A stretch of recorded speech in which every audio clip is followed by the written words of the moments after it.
Hello astronomers! Here in Prima Luce Lab, we are not just developing new products to let you explore the universe like a pro, but we are also working to create a more sustainable future.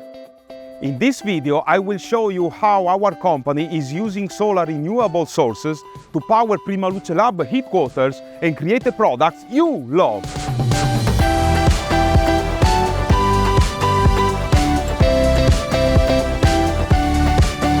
At the heart of our commitment to sustainability are these solar panels. This system converts sunlight into electricity, reducing our carbon footprint and providing energy for our entire Prima Luce Lab headquarters. In fact, our solar panels generate around 60,000 kilowatt-hours of clean energy annually, equivalent to powering 20 homes for a year. But it's not just about generating clean energy, it's about how we use it.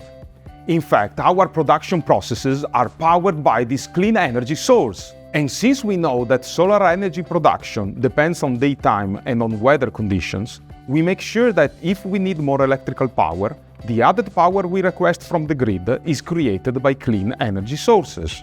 This results in a significant energy savings and a substantial reduction in carbon emissions, helping us play our part in fighting climate change. And by the end of the day, just consider this. We create products and services to let you explore the stars by using power from our star, the Sun.